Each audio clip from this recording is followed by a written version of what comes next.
Hello everyone, welcome to SPC centre. This is Prashant Kumar. Friends, आज के इस वीडियो में मैं आप लोगों के साथ संस्कृति आईएएस इंस्टीट्यूट के द्वारा 70वीं बीपीएससी प्रीलिम्स के लिए कंडक्ट कराए जा रहे टेस्ट सीरीज के अंतर्गत टेस्ट नंबर 5 को डिस्कस करूंगा। इसके पूर्व में हमने टेस्ट नंबर 1 से लेकर टेस्ट नंबर 4 तक मैं डिस्कस कर चुका हूं, जिसका वीडियो लिंक जो है डिस्कशन का वह नीचे डिस्क्रिप्शन बॉक्स में अवेलेबल है। आप लोग प्रीवियस वीडियोज को देख सकते हैं। तो आज टेस्ट नंबर 5 को डिस्कस किया जाएगा। जो टेस्ट नंबर 5 है वह जनरल साइंस से रिलेटेड है। अभी सेक्शनल टेस्ट चल रहा है, तो जनरल साइंस को आज हम लोग डिस्कस करेंगे। इसके पूर्व में हमने history, polity, economy and geography, in 4 section को डिस्कस किया जा चुका है। तो आज आइए हम लोग जनरल साइंस प्लस कुछ प्रश्न यहाँ पे करंट अफेयर्स से संबंधित होंगे, तो उसे हम लोग डिस्कस करते हैं।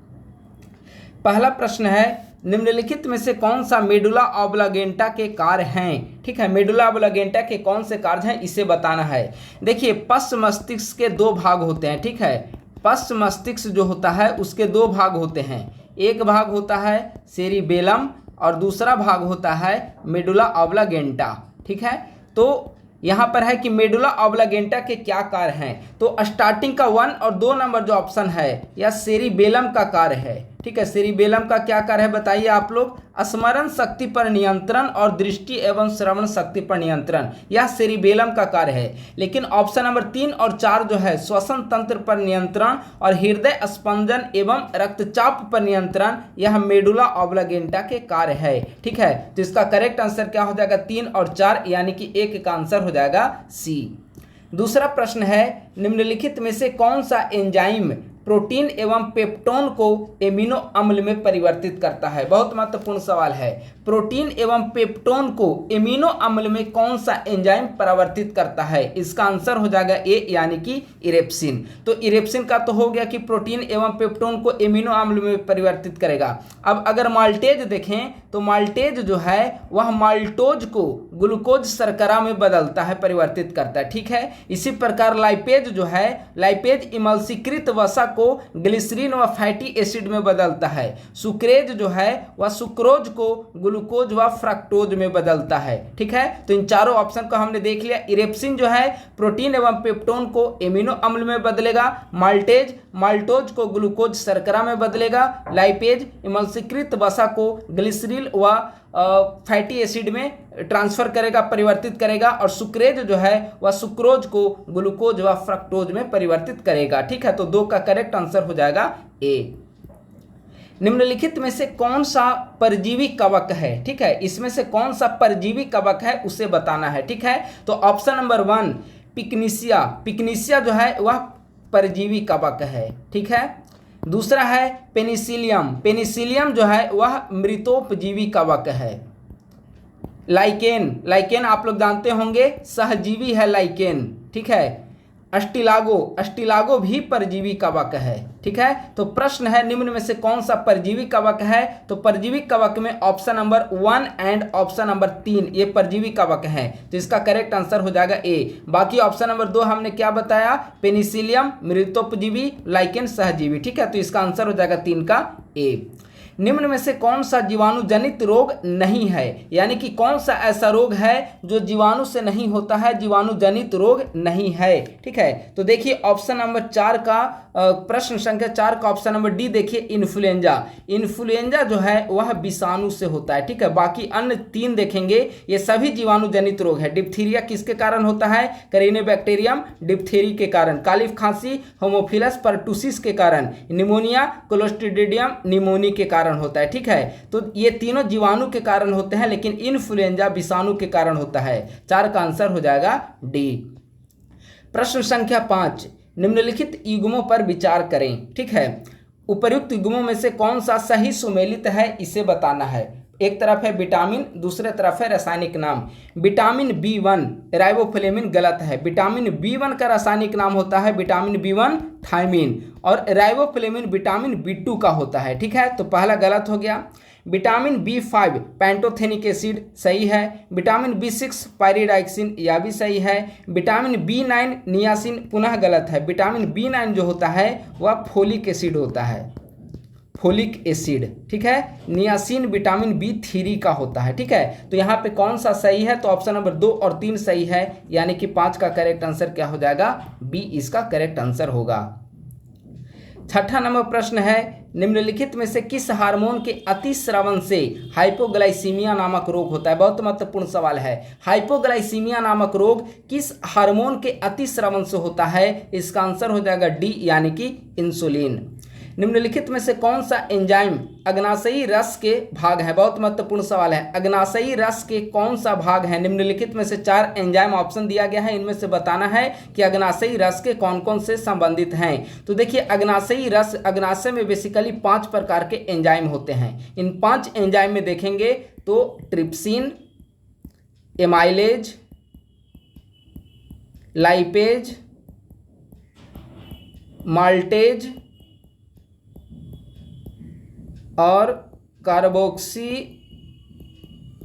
सेप्टिडेस, ये 5 जो होते हैं एंजाइम, वो अग्नाशय में 5 एंजाइम पाए जाते हैं। तो इसके अनुसार ऑप्शन देखिएगा, ट्रिप्सिन ऑप्शन नंबर सी, और इसके बाद एमाइलेज ऑप्शन नंबर डी, यानी कि 3 और 4।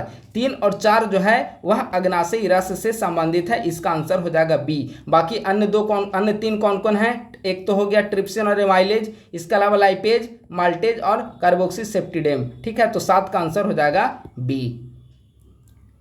धुराग्र संधि मानव कंकाल के किस भाग में उपस्थित होता है। धुराग्र संधि गर्दन और सिर का जो हिस्सा होता है वह होता है धुराग्र संधि, ठीक है। तो 8 का आंसर हो जाएगा ए।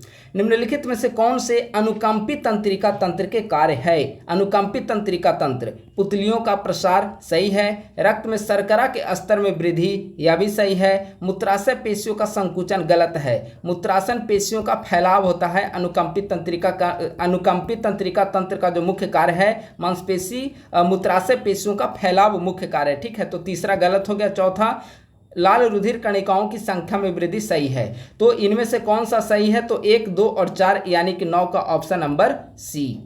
10, पर्याप्त मात्रा में ऑक्सीजन की आपूर्ति नहीं होने के कारण मनुष्य का शरीर नीला पड़ जाता है। इस अवस्था को निम्नलिखित में से किस नाम से जाना जाता है, इसका आंसर हो जाएगा बी, साइनोसिस। यानी कि जब मनुष्य के शरीर में पर्याप्त मात्रा में ऑक्सीजन की आपूर्ति नहीं हो पाती है तो शरीर का जो रंग है वह नीला पड़ जाता है। इस पूरी प्रक्रिया को, इस पूरी अवस्था को साइनोसिस के नाम से जाना जाता है। तो 10 का करेक्ट आंसर हो जाएगा बी। मानव हृदय के संदर्भ में निम्नलिखित कथनों पर विचार करें, कौन सा कथन सही है। मानव हृदय से संबंधित कौन सा कथन सही है। पहला, यह पायामेटर नामक झिल्ली से घिरा होता है, गलत है। मानव हृदय जो है वह पायामेटर हृदय आवरण से घिरा होता है, और यह पायामेटर झिल्ली नहीं होता है। यहाँ पर जो झिल्ली होता है उसे पेरिकार्डियम के नाम से जाना जाता है, ठीक है। तो पहला तो गलत हो गया। दूसरा, मनुष्य का रक्तचाप वायुमंडलीय दाब से अधिक होता है, यह सही है। पोटेशियम हृदय की धड़कन पर नियंत्रण के लिए उपयोगी है, यह भी सही है। तो कौन सा कथन सही है, तो 2 और 3 सही है। 11 का करेक्ट आंसर क्या हो जाएगा, बी इसका आंसर हो जाएगा। 12 नंबर सवाल है, सेराटोनिन नामक हार्मोन निम्नलिखित में से कौन सी ग्रंथि के द्वारा स्रावित होता है। सेराटोनिन हार्मोन जो है वह पीनियल ग्रंथि से स्रावित होता है, ठीक है। तो इसका आंसर हो जाएगा बी। पीनियल ग्रंथि जो है वह अग्र मस्तिष्क के ऊपरी अवस्था में, ऊपरी भाग में स्थित होता है, और इसको तीसरा नेत्र के नाम से भी जाना जाता है, ठीक है। तो आप लोग याद रखेंगे, पीनियल ग्रंथि को तीसरा नेत्र के नाम से भी जाना जाता है। यह अग्र मस्तिष्क के ऊपरी भाग में स्थित होता है, ठीक है। तो सेराटोनिन हार्मोन पीनियल ग्रंथि से ही स्रावित होता है। 12 का आंसर बी। निम्नलिखित में से कौन सा विटामिन स्वप्न को पर्याप्त अवधि तक याद रखने में सहायक है, तो B6। विटामिन B6 स्वप्न को पर्याप्त अवधि तक याद रखने में सहायक होता है। 13 का आंसर हो जाएगा बी। 14, यदि पिता का रक्त RH+ और माता का रक्त RH- हो तो इनसे उत्पन्न होने वाली संतान के निम्नलिखित में से किस रोग से ग्रसित होने की संभावना होगी, ठीक है। तो अगर पिता का रक्त RH+ और माता का रक्त RH- हो तो इनसे उत्पन्न होने वाला जो संतान होगा वह एरिथ्रोब्लास्टोसिस नामक रोग से ग्रसित होने की उसकी ज़्यादा प्रोबेबिलिटी होगी। 14 का आंसर हो जाएगा डी। निम्नलिखित में से कौन सा फाइलेरिया रोग का वाहक है। देखिए फाइलेरिया रोग जो होता है वह कृमि के कारण होता है, ठीक है। तो इसका वाहक पूछ रहा है तो बाउचेरिया ब्रैंकोफटाई नामक कृमि फाइलेरिया रोग का वाहक है। ठीक है, तो 15 का करेक्ट आंसर क्या हो जाएगा, 15 का ए इसका आंसर होगा। 16 नंबर सवाल है, यहाँ पे अभिकथन वाला सवाल है। ठीक है, कथन और कारण। अभिकथन ए, अल्कोहल के सेवन से मूत्र त्याग की बारंबारता में बढ़ोतरी होती है। सही बात है, अल्कोहल के सेवन से मूत्र त्याग की बारंबारता जो है वह बढ़ती है। पहला तो सही हो गया। दूसरा, अल्कोहल के सेवन से शरीर में वैसोप्रेसिन का स्राव बढ़ जाता है। गलत, वैसोप्रेसिन का स्राव कम जाता है। वैसोप्रेसिन के स्राव कम जाने के कारण ही मूत्र त्याग की बारंबारता में वृद्धि देखने को मिलती है। ठीक है, तो ए सही है किंतु आर गलत है। तो 16 का करेक्ट आंसर क्या हो जाएगा, सी। अगला सवाल है, निम्नलिखित में से कौन सही सुमेलित नहीं है। फाइलेरिया मादा क्यूलेक्स बिल्कुल सही है। यहाँ पे कारक कीट है। ठीक है, फाइलेरिया कृमि के कारण होता है लेकिन कारक कीट पूछा गया है। ठीक है, तो मादा क्यूलेक्स सही है। मलेरिया मादा एनोफ्लिज मच्छर, यह भी सही है। सी में है डेंगू ज्वर, डेंगू ज्वर मादा एडिज इजिप्टाई, यह भी सत्य है। कालाजार मादा कुलिसेटा, गलत है। कालाजार जो है वह सैंड मक्खी इसका वाहक है। तो इसका क्या आंसर हो जाएगा, ऑप्शन नंबर डी इसका आंसर होगा।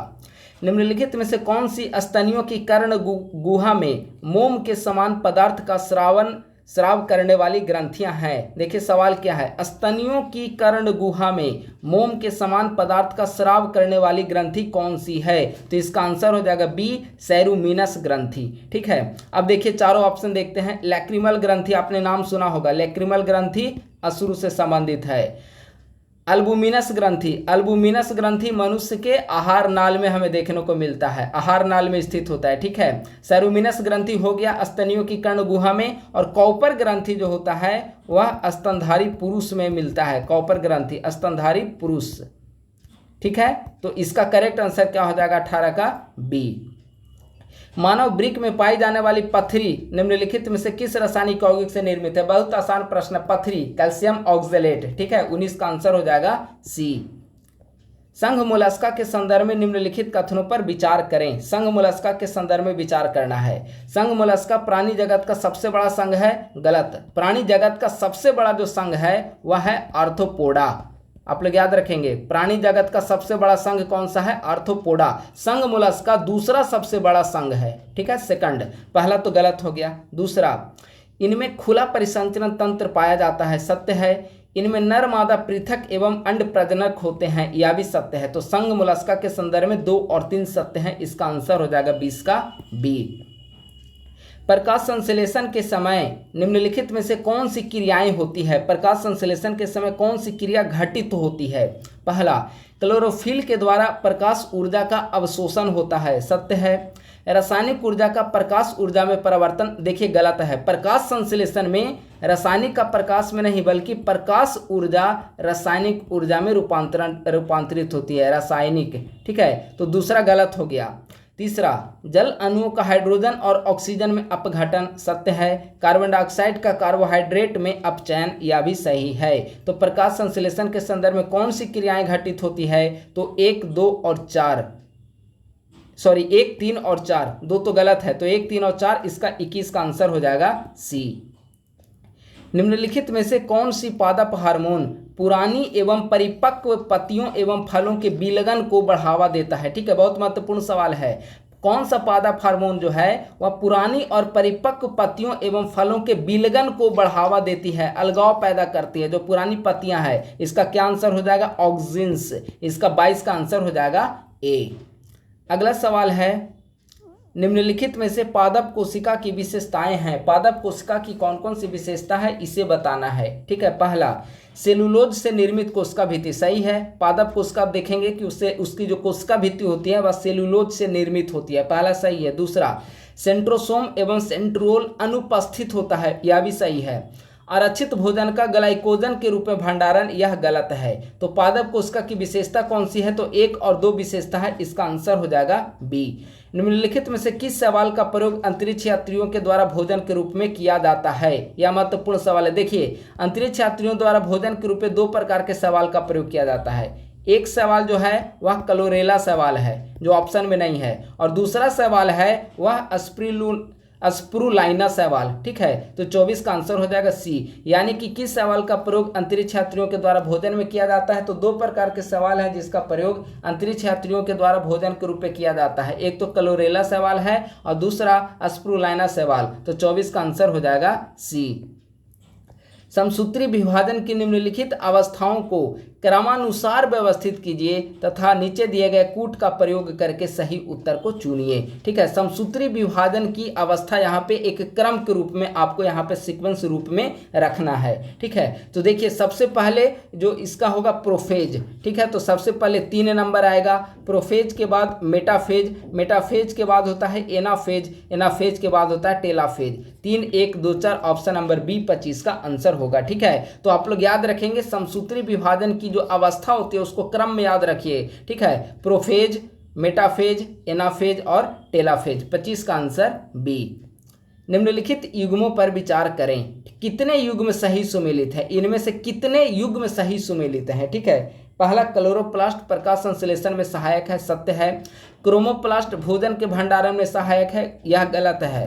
ल्यूकोप्लास्ट फूल एवं फलों को रंग प्रदान करता है, यह भी गलत है। देखिए इसको अगर मैच करना हो तो बी 2 वाला का ये होगा और 3 वाले का ये होगा, ठीक है। पहला तो सही है कि क्लोरोप्लास्ट प्रकाश संश्लेषण में सहायक है। दूसरा क्रोमोप्लास्ट जो है वह फूलों एवं फल को रंग प्रदान करता है और ल्यूकोप्लास्ट भोजन के भंडारण में सहायक है, ठीक है। तो दूसरा और तीसरा अपोजिट लिखा गया है, यह गलत हो गया। तो कितने युग्म सुमेलित हैं, केवल एक युग्म सुमेलित हैं। 26 का आंसर हो जाएगा ए।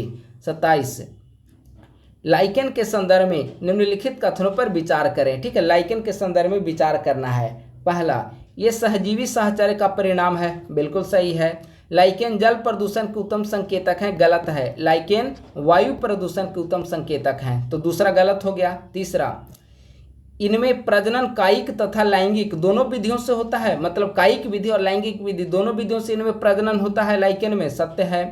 परमेलिया सेक्सटिलिस का उपयोग मिर्गी की औषधि निर्माण में किया जाता है, यह भी सत्य है, ठीक है। तो अब कौन सा कथन सत्य है, तो 1, 3 और 4 इसका सत्य है। 1, 3 और 4 इसका आंसर होगा। 1, 3 और 4 यानी कि ऑप्शन नंबर सी। राइबोसोम के संदर्भ में निम्नलिखित कथनों पर विचार करें। राइबोसोम के संदर्भ में विचार करना है। पहला, यह एक झिल्ली रहित संरचना है, सत्य है। इसका प्रमुख कार्य प्रोटीन संश्लेषण, यह भी सत्य है, ठीक है। राइबोसोम अगर देखा जाए तो राइबोसोम की खोज 1955 ईस्वी में पैलेड के द्वारा की गई थी, ठीक है। तो यह एक झिल्ली रहित संरचना है और राइबोसोम का मुख्य कार्य प्रोटीन का संश्लेषण करना है। तो दोनों कथन सही हैं। 28 का आंसर हो जाएगा सी। निम्नलिखित में से कौन प्रोटीन के कार्य हैं, ठीक है। प्रोटीन का क्या कार्य है, निम्नलिखित 4 ऑप्शन दिए गए हैं, बताना है कि प्रोटीन के क्या कार्य हैं। पहला, कोशिकाओं की मरम्मत एवं वृद्धि, बिल्कुल सही है। कोशिकाओं की वृद्धि प्रोटीन का काम है। शरीर की सुरक्षा, यह भी सत्य है। हार्मोन का संश्लेषण, यह भी सत्य है। मंड का भोजन के रूप में संचयन, यह प्रोटीन का कार्य नहीं है, ठीक है। तो यहाँ पर है प्रोटीन के क्या कार्य हैं, तो 1, 2 और 3 प्रोटीन के कार्य हैं। 29 का करेक्ट आंसर हो जाएगा सी। अगला प्रश्न है, फ्लोएम यानी कि पादप ऊतक के संदर्भ में निम्नलिखित कथनों पर विचार करें। फ्लोएम के संदर्भ में निम्नलिखित कथनों पर विचार करें। पहला, यह जल एवं लवण को पादप के विभिन्न अंगों तक पहुंचाता है। देखिए, जल एवं लवण को पादप के विभिन्न अंगों तक पहुंचाने का कार्य फ्लोएम का नहीं बल्कि जाइलम का है। तो पहला तो यहीं पे गलत हो गया। अब सवाल है कि फ्लोएम क्या करता है, तो फ्लोएम जो है वह खाद्य पदार्थों को पत्ता से पादप के विभिन्न अंगों तक पहुंचाता है, ठीक है।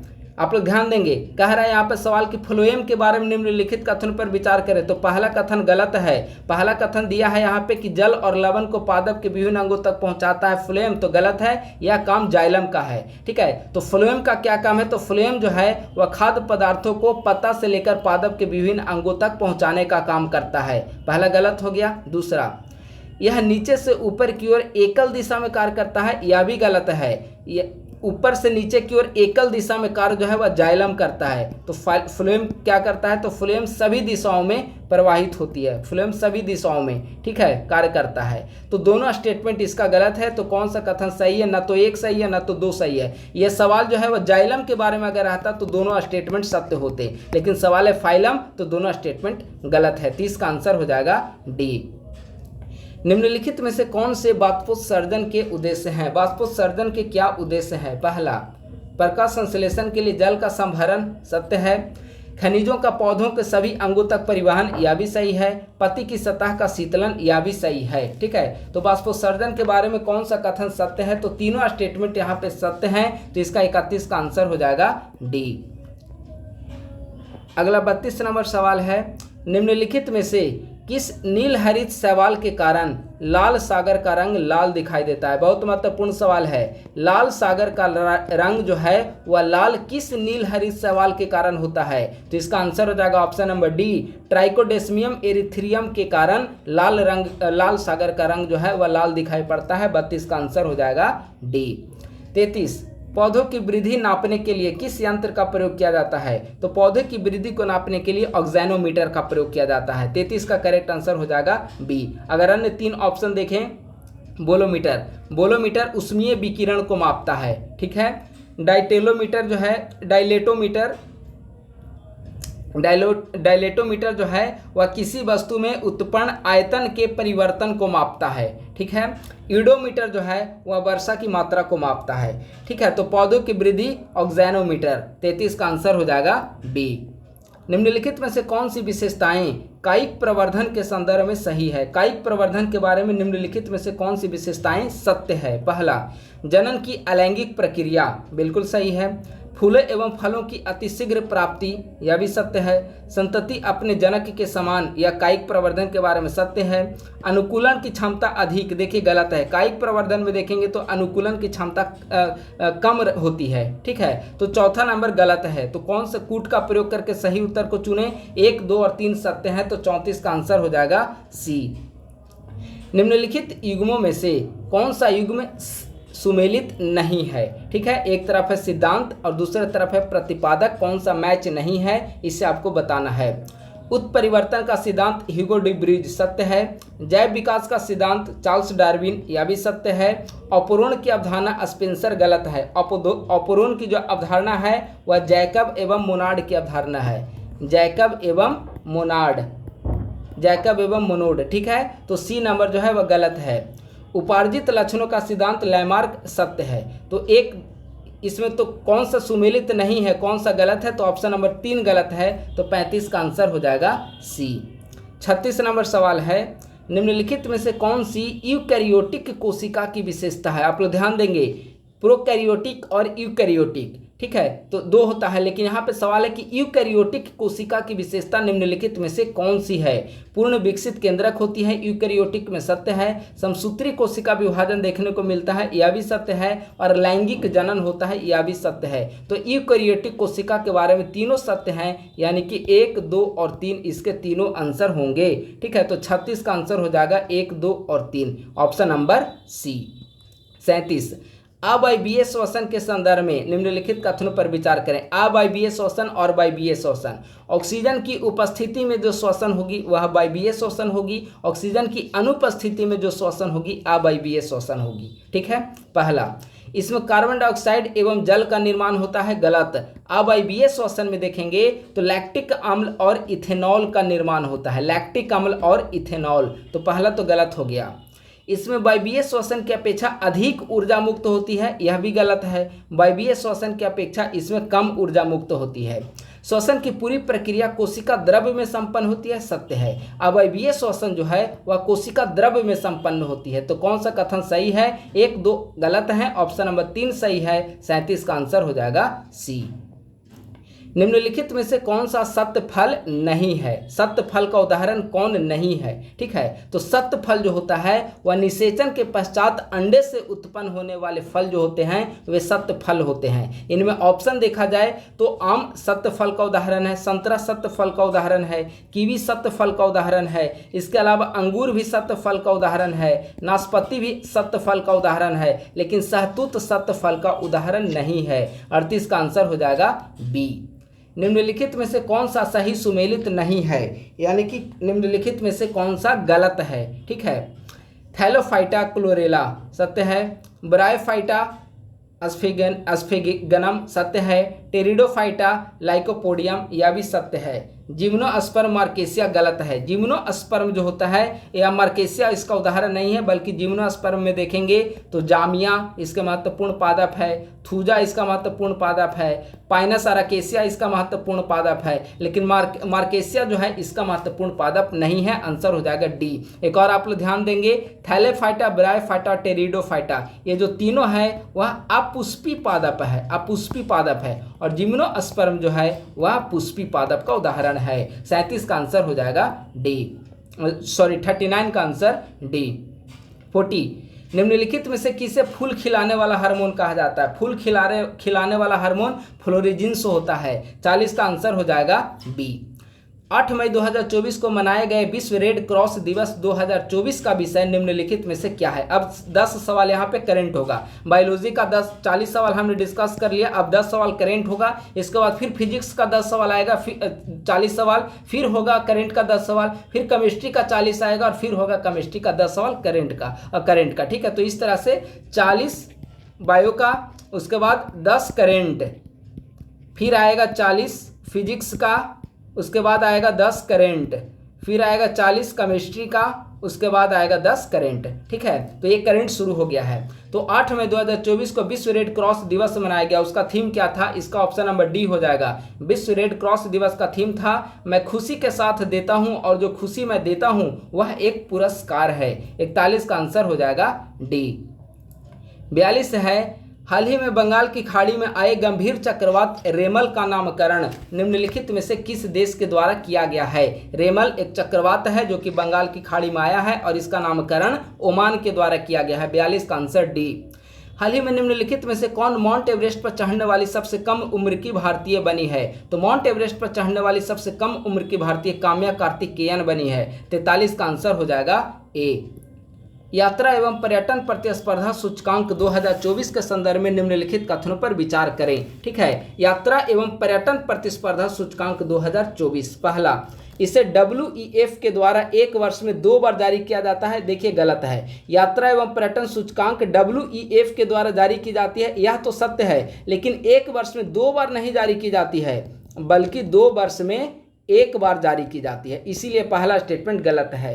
दूसरा, इसमें भारत ने 108वां स्थान हासिल किया है, यह भी गलत है। 2024 के रिपोर्ट जो आई है सूचकांक इंडेक्स पर पब्लिश हुई है, उसमें 119 देशों की सूची में भारत का रैंक जो है 39वां स्थान है। तो दूसरा भी गलत है, तो न तो 1 सही है न तो 2 सही है। 44 का आंसर हो जाएगा डी। अगला सवाल है, हाल ही में चर्चा में रही पुस्तक a fly on the RBI wall के लेखक निम्नलिखित में से कौन है? बहुत महत्वपूर्ण पुस्तक है। A fly on the RBI wall के लेखक निम्नलिखित में से कौन है? इसका आंसर हो जाएगा ऑप्शन नंबर डी, अल्पना कालीबाला। 45 का आंसर हो जाएगा डी। 46, हाल ही में कार्लोस अल्कराज ने फ्रेंच ओपन 2024 का खिताब अपने नाम किया है। कार्लोस अल्कराज फ्रेंच ओपन 2024 का खिताब अपने नाम किया है। यह निम्नलिखित में से किस देश से संबंधित हैं? तो जो कार्लोस अल्कराज हैं वे स्पेन से संबंधित हैं। 46 का आंसर हो जाएगा बी। हाल ही में निम्नलिखित में से कौन भारतीय नौसेना की पहली महिला हेलीकॉप्टर पायलट बनी है? बहुत आसान प्रश्न है। भारतीय नौसेना की पहली महिला हेलीकॉप्टर पायलट अनामिका राजीव बनी। 47 का आंसर हो जाएगा ए।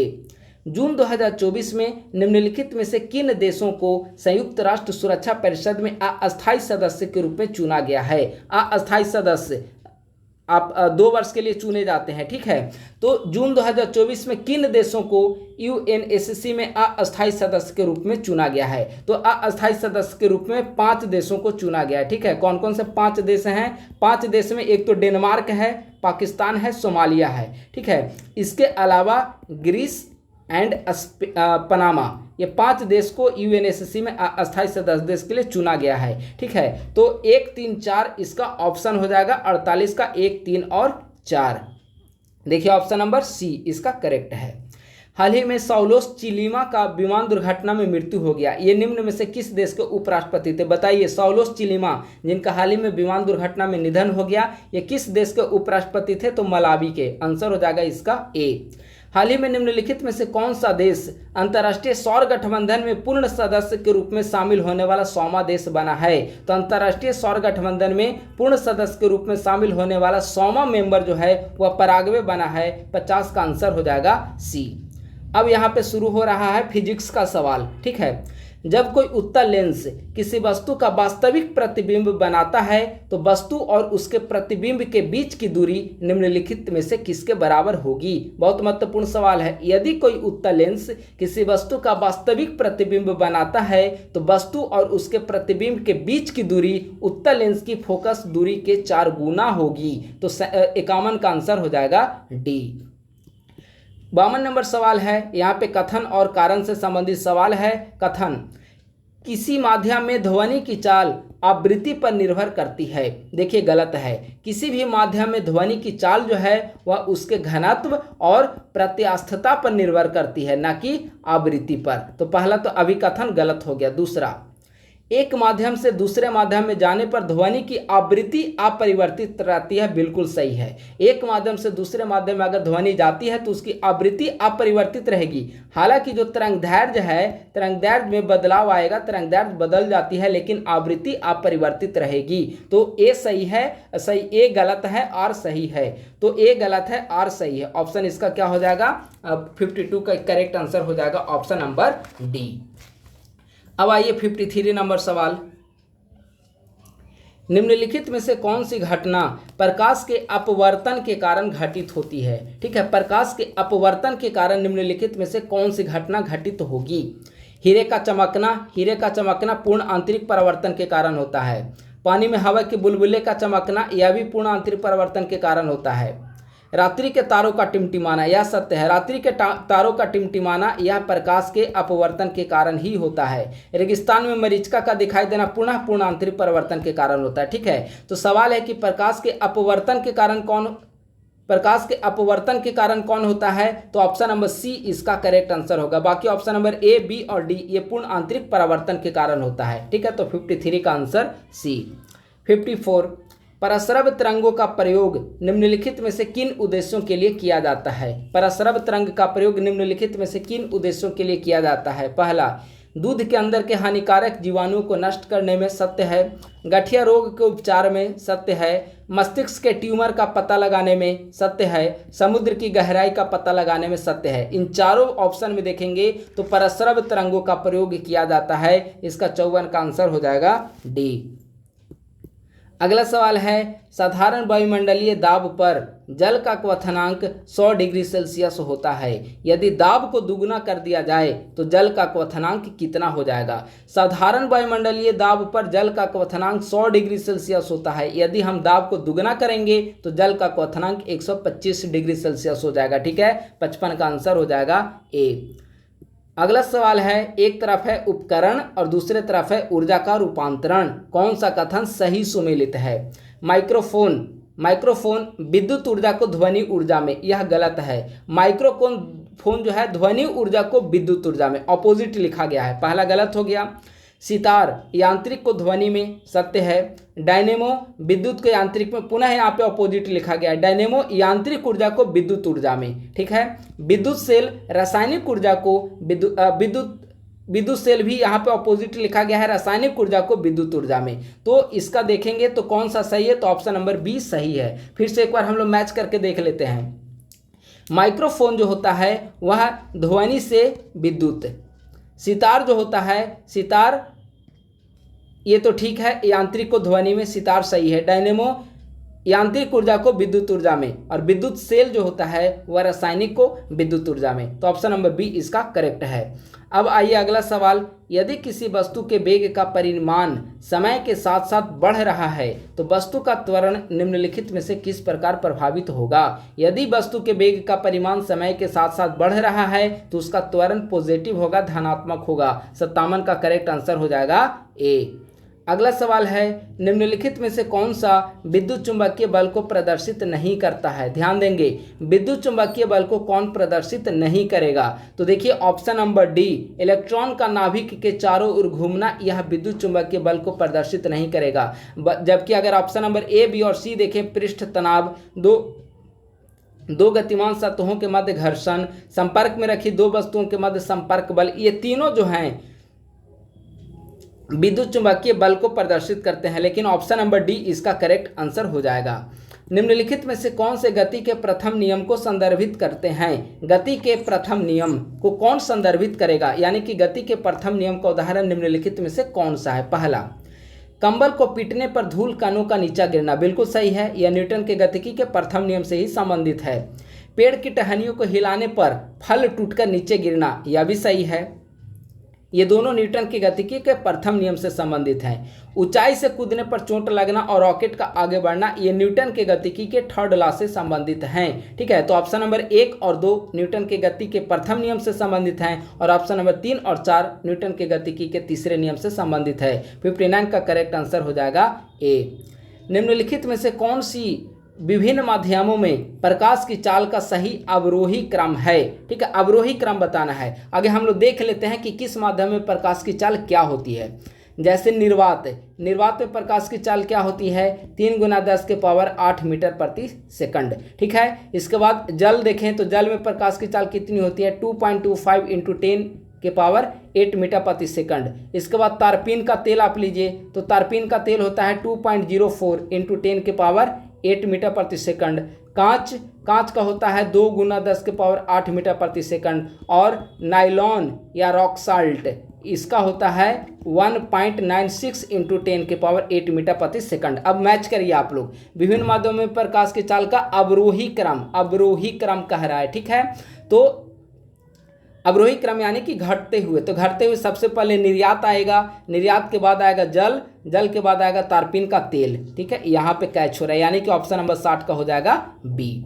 अगला, निम्नलिखित में से कौन सी वर्षा की बूंद के गोलाकार होने का कारण है? बहुत आसान प्रश्न है। वर्षा की बूंद गोलाकार क्यों होती है? पृष्ठ तनाव के कारण। 61 का आंसर हो जाएगा डी। निम्नलिखित कथनों पर विचार करें। पहला, ठोस पदार्थों का ऊष्मा का संचरण संवहन के द्वारा होता है। देखिए गलत है। ठोस पदार्थों में देखेंगे तो ऊष्मा का संचरण जो होता है वह चालन के द्वारा होता है। पहला गलत हो गया। दूसरा, विकिरण के प्रभाव के कारण ही धातु के प्याले की तुलना में चीनी मिट्टी के प्याले में चाय पीना आसान है। यह भी गलत है, यह भी चालन के कारण होता है। ठीक है, तो कौन सा कथन सही है? ना तो 1 सही है ना तो 2 सही है, तो 62 का आंसर हो जाएगा डी। अगला 63 नंबर सवाल है, यदि किसी वस्तु के वेग को दुगुना कर दिया जाए तो उस वस्तु का गतिज ऊर्जा पर क्या प्रभाव पड़ेगा? यदि किसी वस्तु के वेग को दुगुना कर दिया जाए तो उसकी गतिज ऊर्जा 4 गुना हो जाएगी। 63 का आंसर हो जाएगा डी।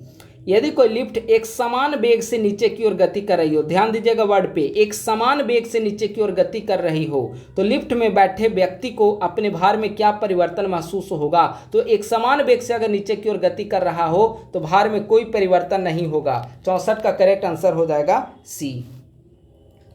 अगला 65 नंबर सवाल है, यदि अन्य कारकों को समान रखते हुए दाब को बढ़ाकर दुगना कर दिया जाए तो ध्वनि की चाल पर क्या प्रभाव पड़ेगा? यदि अन्य कारकों को समान रखते हुए दाब को बढ़ाकर दुगना कर दिया जाए तो ध्वनि की चाल पर क्या प्रभाव पड़ेगा? तो ध्वनि की चाल जो है वह अपरिवर्तित रहेगी। 65 का आंसर हो जाएगा डी।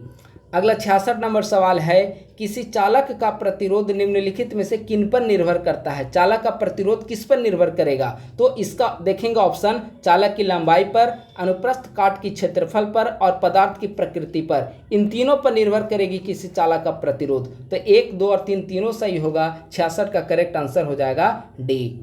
न्यूटन के गति के प्रथम नियम के संदर्भ में निम्नलिखित कथनों पर विचार करें। न्यूटन के गतिकी के प्रथम नियम के संदर्भ में विचार करें, कौन सा कथन सही नहीं है, यानी कि कौन सा कथन गलत है उसे बताना है।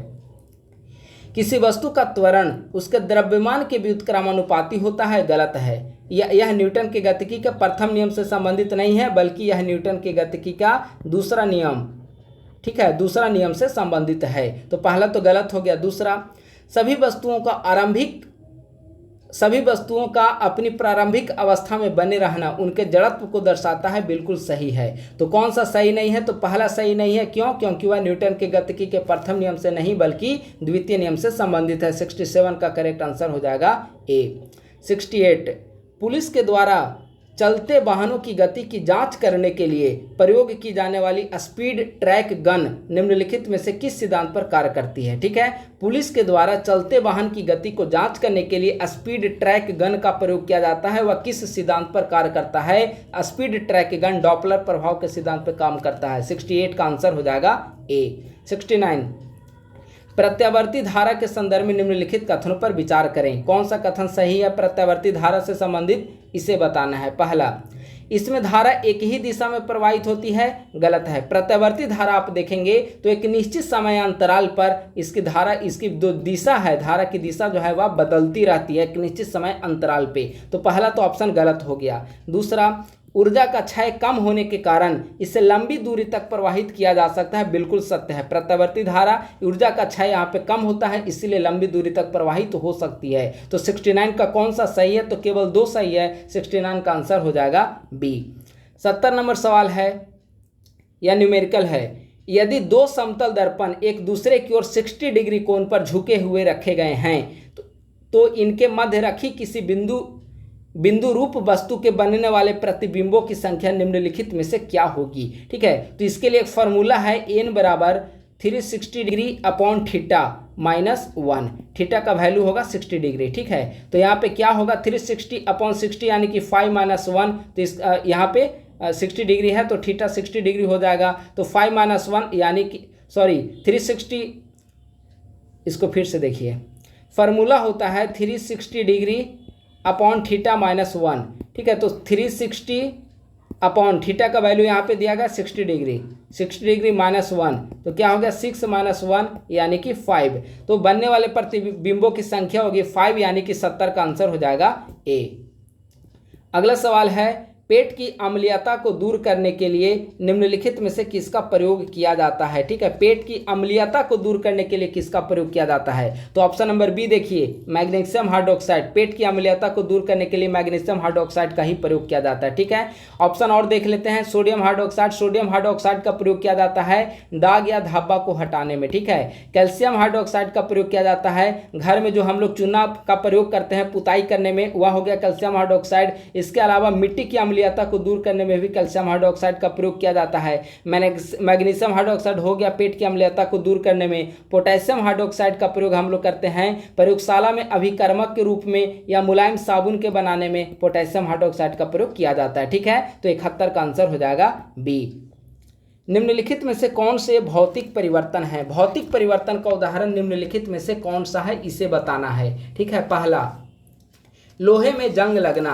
देखिए, लोहे में जंग लगना भौतिक परिवर्तन नहीं बल्कि रासायनिक परिवर्तन का उदाहरण है, तो पहला गलत हो गया। जल से बर्फ बनना बिल्कुल भौतिक परिवर्तन का उदाहरण है।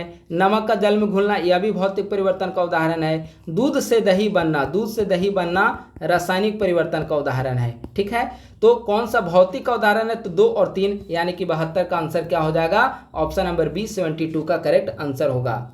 अब आइए 73 नंबर सवाल। 73 नंबर सवाल है, निम्नलिखित में से किस तत्व के साथ अभिक्रिया से खुली हवा में रखी सिल्वर की वस्तुओं का रंग काला हो जाता है। यानी कि सिल्वर यानी कि चांदी का रंग काला किसकी अभिक्रिया से होता है, तो इसका करेक्ट आंसर हो जाएगा ए यानी कि सल्फर। सल्फर के साथ प्रयोग करके सिल्वर जो है वह सिल्वर सल्फाइड बनाएगी। ठीक है, सल्फर प्लस सिल्वर क्या बनाएगी, सिल्वर सल्फाइड, सिल्वर सल्फाइड। 78 का आंसर हो जाएगा ए। निम्नलिखित में से कौन से प्रकाश रासायनिक धूम कोहरे के घटक हैं। प्रकाश रासायनिक धूम कोहरे के घटक निम्नलिखित में से कौन सा है। फॉर्मल्डिहाइड, नाइट्रिक ऑक्साइड, एक्रोलीन और पेरॉक्सी एसिटिल नाइट्रेट। तो प्रकाश रासायनिक धूम कोहरे के घटक के चारों ऑप्शन हैं, यानी कि 74 का करेक्ट आंसर हो जाएगा डी।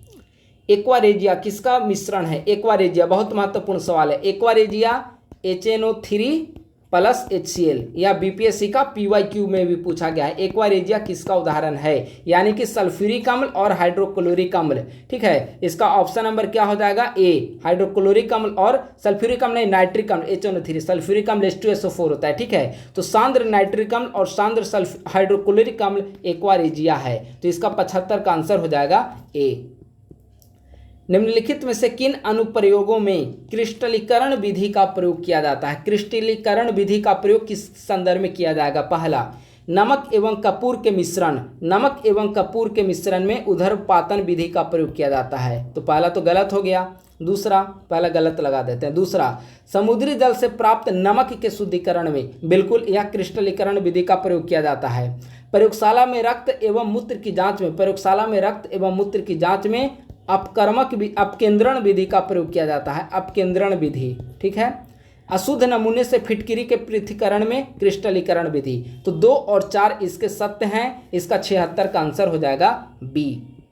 77, निम्नलिखित में से किस लवण की उपस्थिति से आतिशबाजी का में रंग हरा आता है? तो आतिशबाजी का हरा रंग जो है वह बेरियम के कारण, अस्टांशियम के कारण लाल रंग, सोडियम के कारण पीला रंग होगा, और आतिशबाजी का हरा रंग बेरियम के कारण। 77 का आंसर बी।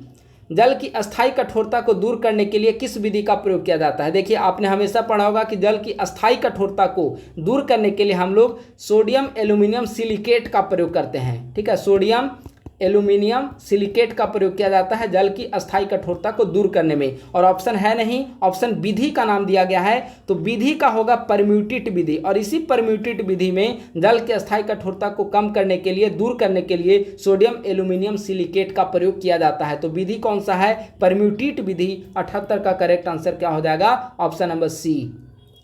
प्रोड्यूसर गैस किन गैसों का मिश्रण है? प्रोड्यूसर गैस तो CO+N2 प्रोड्यूसर गैस, तो यानी कि कार्बन मोनोऑक्साइड और नाइट्रोजन। 79 का करेक्ट आंसर हो जाएगा बी।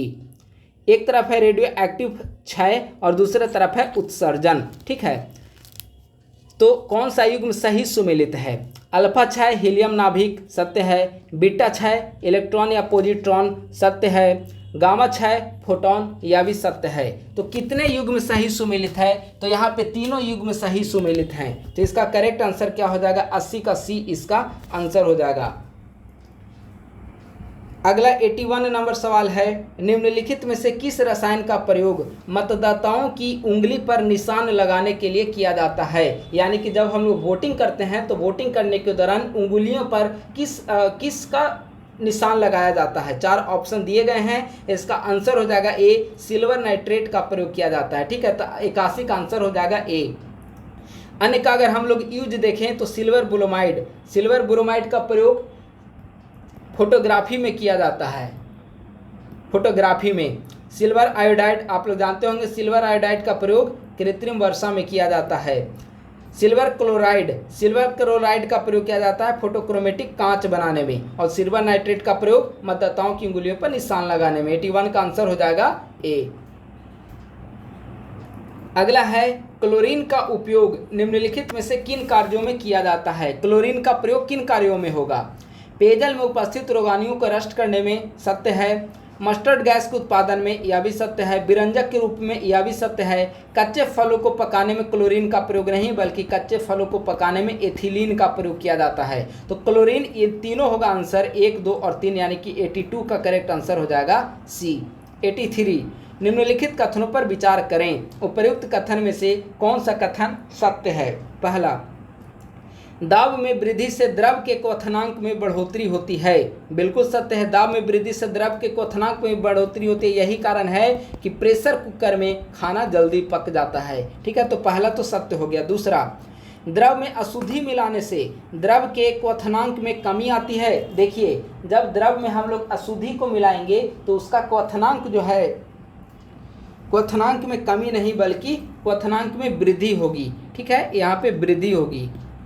तो 2 नंबर जो ऑप्शन है वह गलत है। तो इसका कौन सा कथन सही है? तो इसका क्या आंसर हो जाएगा? ऑप्शन नंबर ए केवल सही है, ऑप्शन नंबर 2 गलत है। ठीक है, तो इसका आंसर ए हो जाएगा। 84, एक तरफ है मिश्र धातु और दूसरे तरफ दिया गया है संघटक। आसान प्रश्न है, मिश्र धातु और संघटक। पीतल क्या होगा? पीतल का आंसर हो जाएगा तांबा जिंक, कांसा तांबा टीन। ठीक है, पीतल तांबा जिंक, ए का 3, कांसा तांबा और टीन कहाँ पर है? तांबा और टीन, डी का हो जाएगा 2। रोल्ड गोल्ड कॉपर और एल्यूमिनियम, सी का हो जाएगा 1।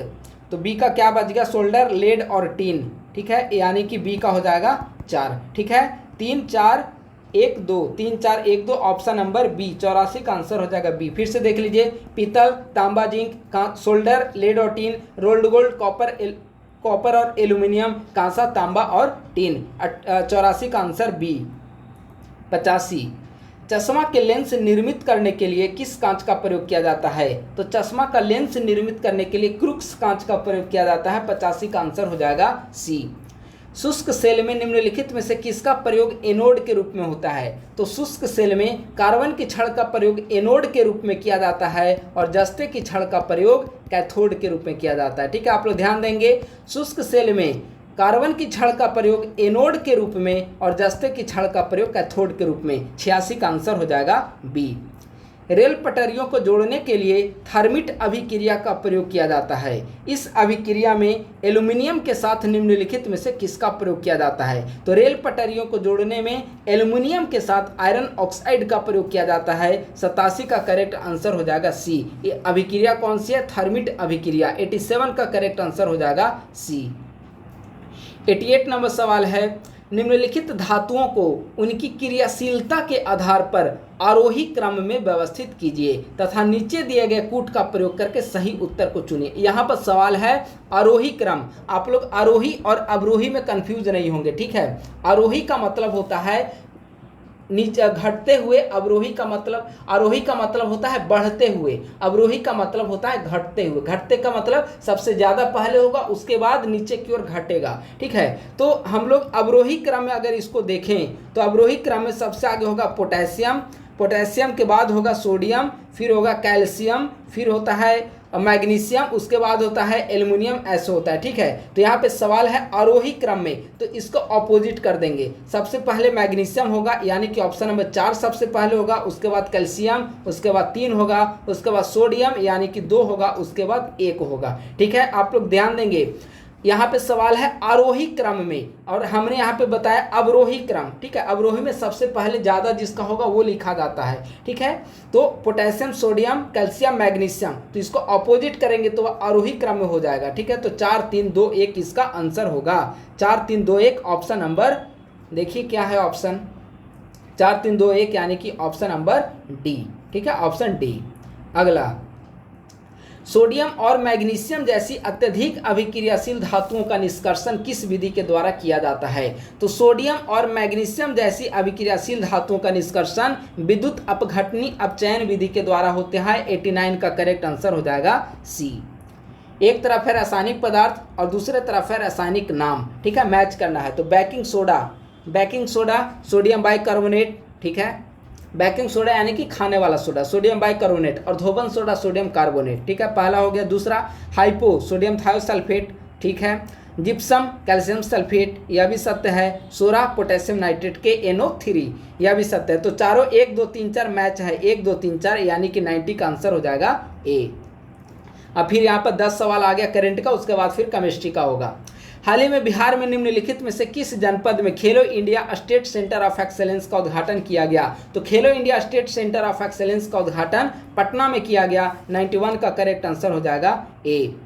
हाल ही में आयोजित प्रथम बिहार महिला कबड्डी लीग 2024 के संदर्भ में निम्नलिखित कथनों पर विचार करें। कौन सा कथन सही है? सही बताना है। पहला, इसका आयोजन बेगूसराय जनपद में किया गया है, गलत है। बिहार महिला कबड्डी लीग 2024 का आयोजन बेगूसराय में नहीं बल्कि पाटलिपुत्रा स्पोर्ट्स कॉम्प्लेक्स में किया गया। पाटलिपुत्रा स्पोर्ट्स कॉम्प्लेक्स, पहला गलत। दूसरा, इस प्रतियोगिता में कुल 8 टीमों ने भाग लिया, सत्य है।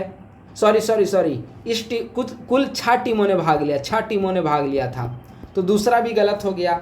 तीसरा, इसमें सारण स्ट्राइकर्स को हराकर सिवान टाइटंस की टीम ने जीता, यह सही है। मतलब सारण को हराकर सिवान ने यह मैच जीता, बिहार महिला कबड्डी लीग। ठीक है, तो इसका केवल 3 सही है। 92 का आंसर हो जाएगा डी। चूंकि यह प्रथम बिहार कबड्डी महिला लीग है इसीलिए महत्वपूर्ण है, सवाल यहाँ से पूछा जा सकता है। हाल ही में प्रधानमंत्री के द्वारा नालंदा विश्वविद्यालय परिसर का उद्घाटन किया गया है। इसे यूएनओ के द्वारा निम्नलिखित में से किस वर्ष विश्व धरोहर स्थल घोषित किया गया है? तो देखिए, बिहार के 2 स्थल हैं जिसे यूएनओ के द्वारा विश्व धरोहर स्थल की सूची में शामिल किया गया है। एक तो है महाबोधि मंदिर और दूसरा नालंदा विश्वविद्यालय परिसर। तो 2016 में इसे शामिल किया गया है, इसका आंसर हो जाएगा सी।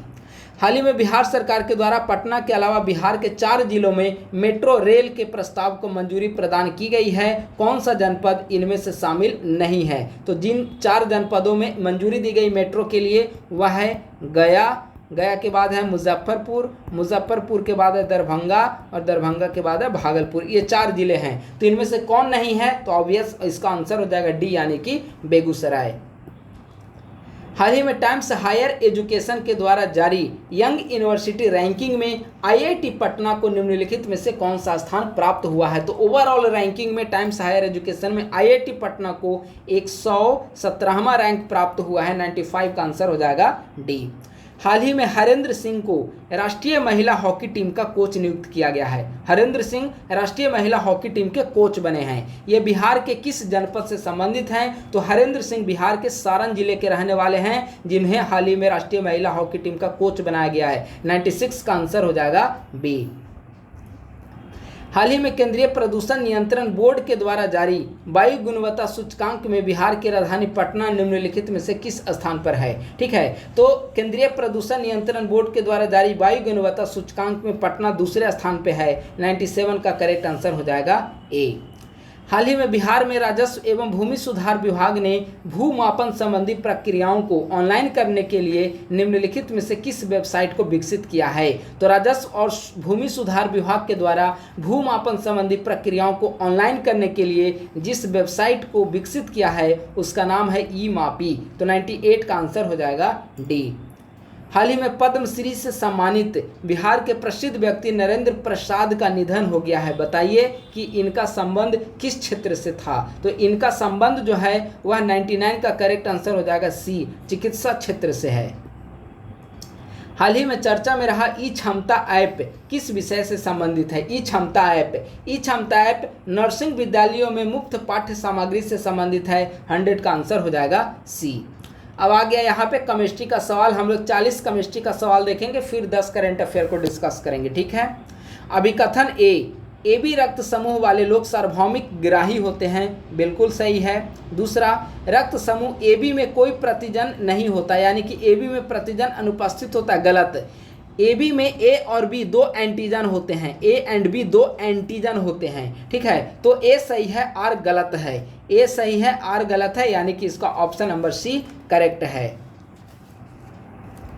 जीवन की उत्पत्ति के संदर्भ में निम्नलिखित कथनों पर विचार करें। जीवन की उत्पत्ति के संबंध में विचार करना है। पहला, पृथ्वी पर सर्वप्रथम यूकैरियोटिक जीवों का प्रादुर्भाव हुआ? नहीं, यूकैरियोटिक जीवों से भी पहले पृथ्वी पर सबसे पहले प्रोकैरियोटिक जीवों का विकास हुआ। प्रोकैरियोटिक, पहला तो गलत हो गया। दूसरा, पृथ्वी के वातावरण में ऑक्सीजन का जमाव पूर्व कैम्ब्रियन युग के दौरान प्रारंभ हुआ था, यह सत्य है। पृथ्वी के वातावरण में ऑक्सीजन का जमाव पूर्व कैम्ब्रियन युग के दौरान ही प्रारंभ हुआ था, यानी कि 102 का आंसर हो जाएगा बी।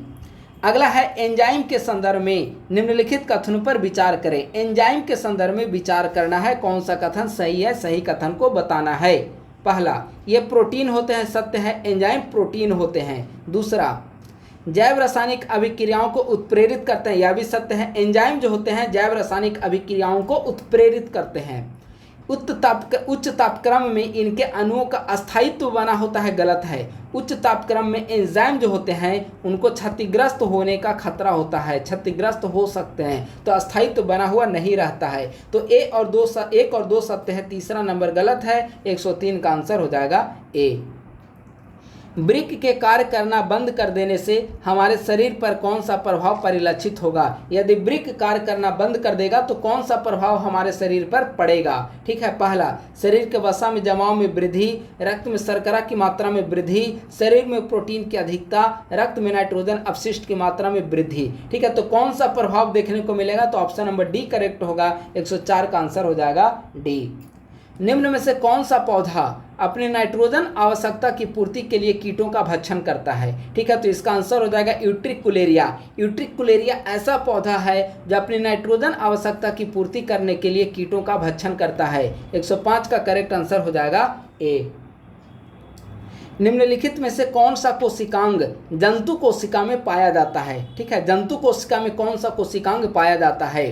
माइटोकॉन्ड्रिया सत्य है, जंतु कोशिका में पाया जाता है। कोशिका भित्ति जंतु कोशिका में नहीं बल्कि वनस्पति कोशिका पादप कोशिका में पाया जाएगा, ठीक है, वनस्पति या पादप। राइबोसोम यह भी जंतु कोशिका में पाया जाएगा।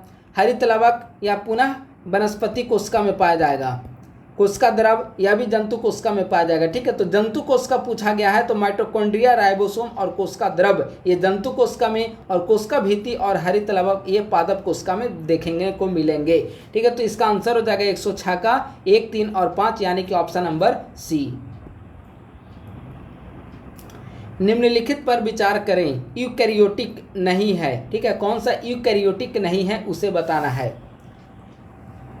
मशरूम यूकैरियोटिक का उदाहरण है, यूग्लिना यूकैरियोटिक का उदाहरण है, डाइटम यूकैरियोटिक का उदाहरण है, लेकिन साइनोबैक्टीरिया नीलहरित शैवाल यूकैरियोटिक का उदाहरण नहीं है, प्रोकैरियोटिक का उदाहरण है। 107 का आंसर हो जाएगा बी। निम्नलिखित में से किसने प्लोमान जीन का सिद्धांत प्रतिपादित किया? प्लोमान जीन का सिद्धांत बारबरा मैक्लिंटॉक के द्वारा प्रतिपादित किया गया है। 108 का करेक्ट आंसर हो जाएगा डी। मूत्र में कीटोन यूरिया और ग्लाइकोसीरिया की उपस्थिति किस रोग की पुष्टि करती है? यानी कि मूत्र में अगर कीटोन यूरिया की उपस्थिति है या ग्लाइकोसूरिया की उपस्थिति है तो शरीर में कौन से रोग होने की संभावना होती है? तो मधुमेह। 109 का आंसर हो जाएगा बी। अर्धसूत्री विभाजन के संदर्भ में कौन सा कथन सही है? अर्धसूत्री विभाजन कौन सा सही है? इसके परिणाम स्वरूप 2 संतति कोशिकाओं का निर्माण होता है, गलत। अर्धसूत्री विभाजन में 4 संतति कोशिकाओं का निर्माण होता है, यह समसूत्री विभाजन की विशेषता है, ठीक है। समसूत्री में 2 संतति कोशिका होती है लेकिन अर्धसूत्री में 4 होते हैं, ठीक है। पहला गलत। दूसरा, इसमें संतति कोशिका में गुणसूत्रों की संख्या मूल कोशिका के समान ही होती है, गलत। मूल कोशिका की आधी होती है, समसूत्री में समान होती है, ठीक है। तो दूसरा भी गलत। इसमें बनने वाले गुणसूत्र पतले व लंबे होते हैं, यह भी गलत है। इसमें बनने वाले गुणसूत्र जो होते हैं पतले नहीं बल्कि मोटे होते हैं और छोटे होते हैं। यह समसूत्री विभाजन में पतले और लंबे देखने को मिलता है, तो तीसरा भी गलत। चौथा, यह केवल प्रजनन कोशिकाओं में होता है, यह सही है। तो अर्धसूत्री विभाजन केवल प्रजनन कोशिकाओं में होगा और समसूत्री विभाजन कहाँ पर होगा? कायिक कोशिका में होगा, कायिक कोशिका, ठीक है। तो चौथा सही है। 110 का आंसर हो जाएगा डी। कानूनी प्रक्रियाओं के अंतर्गत किशोरों के आयु निर्धारण के लिए निम्नलिखित में से कौन सा चिकित्सीय परीक्षण किया जाता है? यानी कि कानूनी प्रक्रियाओं के अंतर्गत किसी किशोर की आयु निर्धारित करने के लिए किस प्रक्रिया, कौन से चिकित्सीय परीक्षण से गुजरना होगा? इसका आंसर हो जाएगा ऑसिफिकेशन, यानी कि 111 का करेक्ट आंसर क्या हो जाएगा? ए। अगला सवाल है, नीचे 2 कथन दिए गए हैं ए और आर, ठीक है। पहला, कछुओं के अंडे 30 डिग्री सेल्सियस के ऊपर मादा और 25 डिग्री सेल्सियस के नीचे नर के रूप में विकसित होते हैं, बिल्कुल सही है। आर, सरीसृपों में लिंग का निर्धारण ताप के प्रभाव में होता है, यह भी सत्य है, ठीक है। तो यहाँ पे देखेंगे तो ए और आर दोनों सही है और आर ए की सही व्याख्या कर रही है, ठीक है। यहाँ पे ताप दिया गया है कि कछुए के अंडे जो हैं 30 डिग्री के ऊपर मादा और 25 डिग्री सेल्सियस के नीचे नर के रूप में विकसित होते हैं। तो ए और आर दोनों कथन सत्य है और ए आर की व्याख्या कर रहा है। 112 का आंसर हो जाएगा सी। 113, निम्नलिखित में से कौन सी इन विट्रो फर्टिलाइजेशन की विशेषता है? इन विट्रो फर्टिलाइजेशन की विशेषता निम्नलिखित में से कौन सी है? पहला, नियंत्रित दशा में निषेचन होती है, सही है। निषेचन की संभावना प्राकृतिक निषेचन से कम, गलत है। इसमें इन विट्रो फर्टिलाइजेशन में निषेचन की संभावना प्राकृतिक निषेचन से अधिक होती है। जुड़वा बच्चे होने की संभावना होती है, सत्य है। तो कौन सा कथन सही है? तो 1 और 3 सही है। 113 का आंसर हो जाएगा बी। 114, यह तंत्रिका तंत्र से संबंधित आनुवंशिक रोग है जो एक से दूसरी पीढ़ी में जाता है। इस रोग में रोगी अपनी गतिविधियों पर नियंत्रण नहीं रख पाता और भावनात्मक तौर पर परेशान रहता है। यह एक असाध्य रोग है, इसमें मस्तिष्क की कोशिकाएं नष्ट होने लगती है। उपर्युक्त विशेषताएं निम्नलिखित में से किस विकार से संबंधित है? तो इस प्रकार के विकार को हंटिंगटन के नाम से जाना जाता है। 114 का करेक्ट आंसर हो जाएगा बी। यह एक आनुवंशिक रोग है और तंत्रिका तंत्र से संबंधित है। रुधिर सीरम के संदर्भ में निम्नलिखित कथनों पर विचार करें, ठीक है। रुधिर सीरम पर विचार करना। पहला, इसमें रुधिर कणिकाएं अनुपस्थित होती है, सत्य है। इसमें प्लाज्मा की तुलना में फाइब्रिनोजन प्रोटीन की अधिकता होती है, गलत। इसमें प्लाज्मा की तुलना में फाइब्रिनोजन प्रोटीन का अभाव देखने को मिलता है। तो कौन सा कथन सही है? केवल एक सही है। इसका आंसर हो जाएगा ऑप्शन नंबर ए। प्रकाश संश्लेषण के संदर्भ में निम्नलिखित कथनों पर विचार करें। प्रकाश संश्लेषण, पहला, प्रकाश की तीव्रता में वृद्धि के साथ ही प्रकाश संश्लेषण की दर में बढ़ोतरी होती है, बिल्कुल सही है। बहुत अधिक तथा बहुत कम तापमान में प्रकाश संश्लेषण की दर में कमी आएगी, बिल्कुल सही। और एक नंबर सवाल ही यहीं पे आ रहा है कि तापमान में वृद्धि होगी, तीव्रता में वृद्धि होगी तो प्रकाश संश्लेषण की दर में वृद्धि होगी, अगर कमी होगी तो यहाँ पे भी कम होगा प्रकाश संश्लेषण की दर। तो दूसरा नंबर ऑप्शन भी सत्य है। तीसरा, हरे रंग के प्रकाश में प्रकाश संश्लेषण की दर सर्वाधिक होती है, गलत। प्रकाश संश्लेषण की दर जो है सबसे ज़्यादा लाल रंग में होता है और बैगनी में सबसे कम होता है। प्रकाश संश्लेषण सबसे ज़्यादा लाल में और सबसे कम बैगनी में, ठीक है। तो तीसरा नंबर गलत है। तो कौन से सही है? 1 और 2 सही है। 116 का आंसर हो जाएगा बी। नारियल का रेशायुक्त छिलका किस ऊतक से निर्मित होता है? तो नारियल का रेशायुक्त छिलका स्क्लेरेंगोकाइमा से निर्मित होता है। 117 का करेक्ट आंसर हो जाएगा डी। 118, अभिकथन और कारण, असर्शन और रीजन, कथन और कारण, ठीक है। ए, शाकाहारियों में आहार नाल की लंबाई मांसाहारियों की अपेक्षा अधिक होती है, यह बिल्कुल सही है। शाकाहारियों में आहार नाल की लंबाई मांसाहारियों की तुलना में अधिक होता है। दूसरा, शाकाहार के पाचन की प्रक्रिया लंबी होती है, यह भी सही है। और शाकाहार के पाचन की प्रक्रिया लंबी होती है, यही कारण है कि यहाँ पर आहार नाल जो है वह अधिक होती है, ठीक है। तो ए और आर दोनों सही है और ए आर की व्याख्या कर रहा है, यानी कि इसका आंसर हो जाएगा 118 का ए।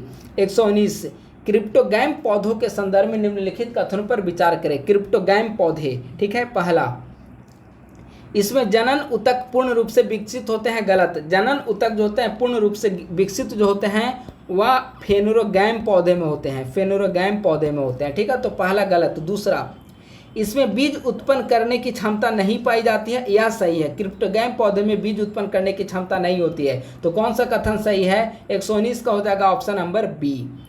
वर्णांधता के बारे में विचार करें। इस रोग से ग्रसित व्यक्ति लाल एवं हरे रंग में भेद नहीं कर पाता है, यह सही है। महिलाएं इस रोग की वाहक है, यह भी सही है। वर्णांधता संबंधित रोग की वाहक महिलाएं हैं और इससे प्रभावित पुरुष अधिक होते हैं, ठीक है। तो दोनों सही है, इसका आंसर हो जाएगा सी। कथन और कारण फिर है असर्शन और रीजन।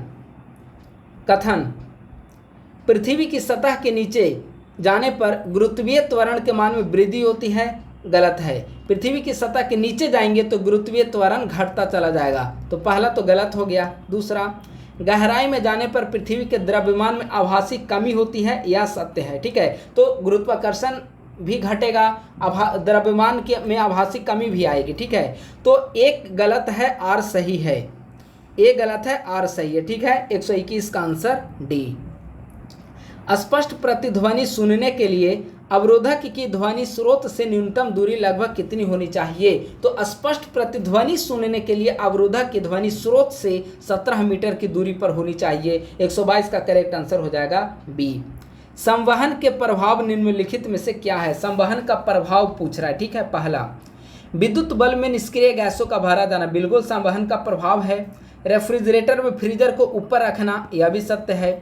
केतली की बाह्य सतह का चमकदार होना, यह संवहन का उदाहरण नहीं बल्कि विकिरण का उदाहरण है। रेगिस्तान में दिन का अत्यधिक गर्म और रात का अत्यधिक ठंडा होना, यह भी विकिरण का उदाहरण है, ठीक है। तो संवहन का उदाहरण है 1 और 2 और 3 और 4 जो है वह विकिरण का उदाहरण है, ठीक है। इसका आंसर हो जाएगा 123 का आंसर ए। 124, परावर्तन के संदर्भ में निम्नलिखित कथनों पर विचार करें, ठीक है। परावर्तन के 2 नियम होते हैं, वही 2 नियम यहाँ पे पूछा गया है। पहला, आपतन कोण परावर्तन कोण के बराबर होता है, सही है। और आपतित किरण, परावर्तित किरण तथा अभिलंब एक ही तल पर होते हैं, यह भी सही है। यह परावर्तन के 2 नियम है, तो दोनों सही हैं। आप लोग याद रखेंगे, आपतन कोण परावर्तन कोण के बराबर होता है और आपतित किरण, परावर्तित किरण और अभिलंब आपतन बिंदु पर एक ही तल में होते हैं, तो दोनों सही है। 124 का आंसर सी। घर्षण बल के संदर्भ में निम्नलिखित कथनों पर विचार करें। पहला, दो सतहों के मध्य लगने वाला घर्षण बल उसके संपर्क क्षेत्र पर निर्भर करता है, गलत है। दो सतहों के मध्य लगने वाला घर्षण बल सतहों की प्रकृति पर निर्भर करेगी, ठीक है, तो पहला तो गलत हो गया। दूसरा, सर्पी घर्षण को लोटनिक घर्षण में परिवर्तित करने के लिए बॉल बेयरिंग का प्रयोग किया जाता है, यह सही है। इसका आंसर क्या हो जाएगा, केवल 2 यानी कि 125 का आंसर बी। सरल आवर्त गति करने वाला कोई कण जब अपनी गति के अंत बिंदुओं से गुजरता है तब क्या होगा, इसका आंसर हो जाएगा सी, यानी कि जब सरल आवर्त गति करने वाला कोई कण अपनी गति के अंत बिंदुओं से गुजरता है तब उसकी गतिज ऊर्जा 0 होती है। 126 का आंसर हो जाएगा सी। निम्न में से कौन सा कारक वाष्पीकरण की दर में वृद्धि के लिए उत्तरदायी नहीं है? वाष्पीकरण की दर में वृद्धि के लिए कौन उत्तरदायी नहीं है? तो देखिए, इसका सतह क्षेत्र में वृद्धि उत्तरदायी है, पर्याप्त गतिज ऊर्जा यह भी उत्तरदायी है, वायु की गति में वृद्धि यह भी उत्तरदायी है, ठीक है। लेकिन वाष्पीकरण की दर में वृद्धि के लिए आर्द्रता में कमी होनी चाहिए।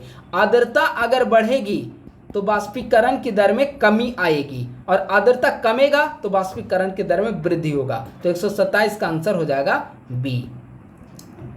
यदि ध्वनि वायु से जल में प्रवेश करेगी तो क्या अपरिवर्तित रहेगा? बहुत आसान प्रश्न है, तो इसकी आवृत्ति अपरिवर्तित रहेगी, ठीक है। यदि ध्वनि वायु से जल में प्रवेश करेगी तो आवृत्ति अपरिवर्तित रहेगी। 128 का आंसर ए। निम्न में से कौन सा प्रकाश के सरल रेखीय गमन की पुष्टि नहीं करता है? प्रकाश के सरल रेखीय गमन की पुष्टि निम्नलिखित में से कौन सा नहीं करेगा? तो इसका ऑप्शन नंबर देखिए, छाया का बनना सत्य है, सूची छिद्र कैमरे में चित्र का उल्टा होना यह भी सत्य है, सूर्य ग्रहण और चंद्र ग्रहण यह भी सत्य है। लेकिन ऑप्शन नंबर सी देखिए, पानी में बुलबुले का चमकना, यह प्रकाश के सरल रेखीय गमन की पुष्टि नहीं करता है। 129 का आंसर हो जाएगा सी। बादलों के गर्जन से हमें सुनाई देने वाली ध्वनि निम्नलिखित में से किस प्रक्रिया का परिणाम है? तो बादलों के गर्जन से जो हमें ध्वनि सुनाई देती है वह अनुरणन प्रक्रिया का परिणाम है। 130 का आंसर हो जाएगा बी। महिलाओं के द्वारा प्रयोग की जाने वाली गर्भ निरोधक गोलियों में निम्नलिखित में से किन रसायनों का प्रयोग किया जाता है? तो महिलाओं के द्वारा जो गर्भ निरोधक गोलियों का इस्तेमाल किया जाता है उनमें नोरिथिंड्रोन और मेस्ट्रानोल रसायन का प्रयोग किया जाता है। 131 का आंसर हो जाएगा सी। विद्युत अपघट्य का प्रयोग निम्नलिखित में से किन उद्देश्यों की पूर्ति के लिए किया जाता है? विद्युत अपघट्य का प्रयोग किन उद्देश्यों की पूर्ति के लिए किया जाता है? पहला, विद्युत लेपन के लिए, सत्य है। विद्युत मुद्रण के लिए, सत्य है। रासायनिक यौगिकों के निर्माण के लिए, यह भी सत्य है। धातुओं का तुल्यांकी भार ज्ञात करने के लिए, यह भी सत्य है। इसके लिए विद्युत अपघटन का प्रयोग किया जाता है। चारों ऑप्शन सही हैं, इसका आंसर हो जाएगा डी। समुद्र से बाहर सतह की ओर आने पर गोताखोरों के रक्त में निम्नलिखित में से किस गैस के बुलबुले होते हैं? तो जब समुद्र से बाहर सतह पर आते हैं गोताखोर तो उनके रक्त में नाइट्रोजन गैस के बुलबुले होते हैं। इसका आंसर हो जाएगा 133 का बी। सूची 1 और सूची 2 को सम्मिलित करें, एक तरफ है यौगिक और दूसरी तरफ है उपयोग, ठीक है। पहला है, देखिए कुछ इसमें आप लोग जानते होंगे, जैसे नाइट्रस ऑक्साइड हास्य गैस, डी का हो जाएगा 4। सिल्वर ब्रोमाइड अभी हमने ऊपर डिस्कस किया था फोटोग्राफी के रूप में, सी का हो जाएगा 3। सिल्वर आयोडाइड कृत्रिम वर्षा के रूप में, बी का हो जाएगा 1। तो क्या बचेगा, जिंक फॉस्फाइड चूहा 20 के रूप में, ए का हो जाएगा 2, यानी कि 2 1 3 4 इसका आंसर होगा। 2 1 3 4 याद रखिए, 2 1 3 4 कहाँ पर आएगा? 2 1 3 4 ऑप्शन नंबर बी। कांच को लाल रंग देने के लिए किस यौगिक का प्रयोग किया जाता है? तो कांच को लाल रंग देने के लिए क्यूप्रस लवण का प्रयोग किया जाता है, ठीक है। अगर कोबाल्ट ऑक्साइड का प्रयोग करेंगे तो गहरा नीला रंग उसका हो जाएगा। अगर कैडमियम सल्फाइड का प्रयोग करेंगे तो नींबू जैसा पीला हो जाएगा। लेकिन लाल रंग देने के लिए क्यूप्रस लवण का प्रयोग किया जाएगा। 135 का आंसर हो जाएगा सी। निम्नलिखित में से किस पौधे या किन पौधों का प्रयोग बायोडीजल के निर्माण में किया जाता है? बायोडीजल के निर्माण में किसका प्रयोग किया जाता है? केनोला, जेट्रोफा, सैलिकॉर्निया, तीनों का प्रयोग किया जाता है बायोडीजल के रूप में। 136 का आंसर हो जाएगा डी। कृत्रिम हीरे के रूप में जाना जाने वाला पदार्थ कार्बोरेंडम किसका यौगिक है? कार्बोरेंडम निम्नलिखित में से किसका यौगिक है जो कि कृत्रिम हीरे के रूप में जाना जाता है?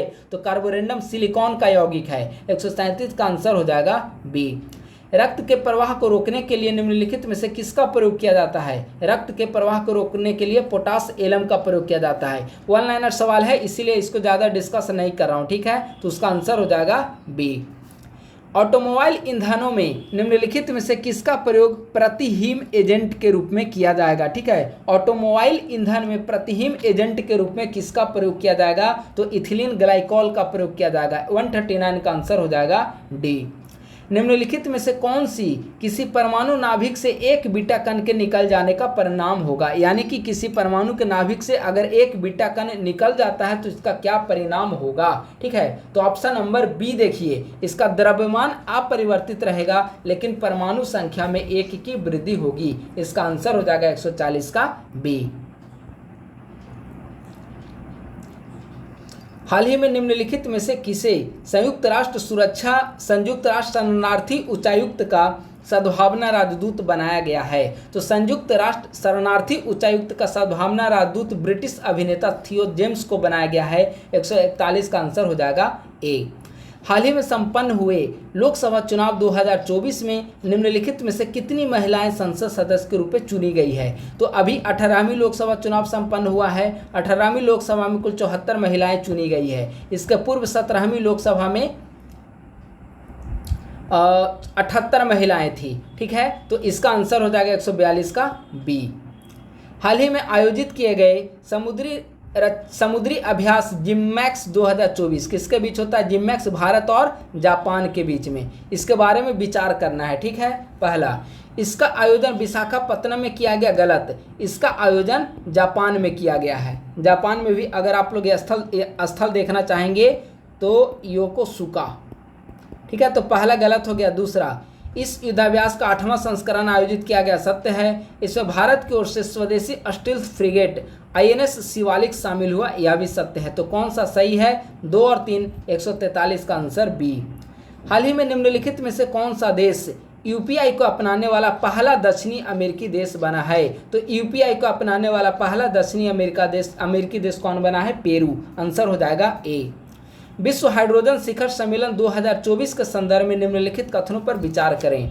इसका आयोजन रॉटरडम नीदरलैंड में किया गया, बिल्कुल सही है। विश्व हाइड्रोजन शिखर सम्मेलन का आयोजन रॉटरडम नीदरलैंड में किया गया है, पहला सही है। दूसरा, इसका भारत मंडपम का उद्घाटन प्रधानमंत्री नरेंद्र मोदी के द्वारा किया गया, नहीं। इसका उद्घाटन ऊर्जा मंत्रालय के सचिव भूपिंदर एस भल्ला के द्वारा किया गया। तो दूसरा तो गलत है। अब सवाल देखिए क्या कहता है, पहला सही है, दूसरा गलत है।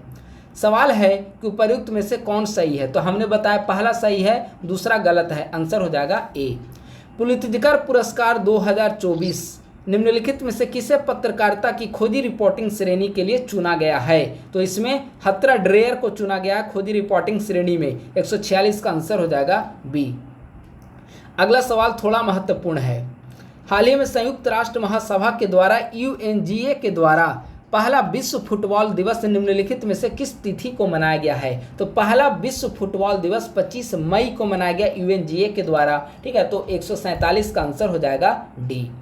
हाल ही में चर्चा में रहा कोलंबो प्रोसेस, इसके बारे में निम्नलिखित कथन पर विचार करें। जून 2024 में भारत को इसका अध्यक्ष बनाया गया है, सही है। या विदेशों में रोजगार के लिए मंच प्रदान करता है, यह भी सही है। कोलंबो प्रोसेस अभी हमने परीक्षा मंथन का मैगजीन डिस्कस किया था, शॉर्ट नोट्स, उसमें हमने कोलंबो प्रोसेस की स्थापना कब हुई, कौन कौन मेंबर हैं, भारत कब शामिल हुआ, इन सभी को डिस्कस किया था। अगर आपने परीक्षा मंथन देखा होगा तो आपको कोलंबो प्रोसेस यहाँ प्रश्न देखते ही याद आ गया होगा। ठीक है, तो दोनों स्टेटमेंट सही है। इसका आंसर हो जाएगा 148 का सी। 149 नंबर सवाल है, निम्नलिखित में से किस टीम को हराकर मुंबई सिटी FC ने इंडिया सुपर लीग 2023-24 का खिताब जीता है? इंडिया सुपर लीग 2023-24 का खिताब मोहन बागान सुपर जायंट ने जीता है। किसको हराकर? मुंबई सिटी FC ने जीता है मोहन बागान सुपर जायंट को हराकर। 149 का आंसर सी। और आज का हम लोग लास्ट सवाल डिस्कस कर रहे हैं। हाल ही में लिग्नासेट नामक लकड़ी का उपग्रह खबरों में रहा था, यह किस देश से संबंधित है? लिग्नासेट नामक लकड़ी का उपग्रह किस देश से संबंधित है? तो जापान से संबंधित है। 150 का आंसर हो जाएगा ए। तो दोस्तों इस प्रकार से आज संस्कृति आईएएस का 70वीं बीपीएससी प्रीलिम्स के लिए कंडक्ट कराया जा रहा है 5वें टेस्ट को हमने डिस्कस किया है। इसका पूर्व में जो 4 टेस्ट डिस्कस किए गए हैं उसका डिस्कशन का वीडियो हमारे इस वीडियो के डिस्क्रिप्शन बॉक्स में लिंक उसका अवेलेबल है, आप लोग पुराने वीडियोस को देख सकते हैं। ये सारे प्रश्न बहुत महत्वपूर्ण है आपके लिए 70वीं बीपीएससी प्रीलिम्स के लिए काफी महत्वपूर्ण सीरीज है। हमारे यूट्यूब चैनल को सब्सक्राइब आप लोग जरूर करें और नए हैं तो हमारे टेलीग्राम चैनल से भी आप लोग जुड़ जाएं @ISPCS सेंटर हमारा टेलीग्राम लिंक है। यहीं पे आपको बीपीएससी की तैयारी से संबंधित गाइडलाइन और मटेरियल आपको निःशुल्क प्रोवाइड किए जाएंगे। थैंक यू सो मच, बहुत बहुत धन्यवाद।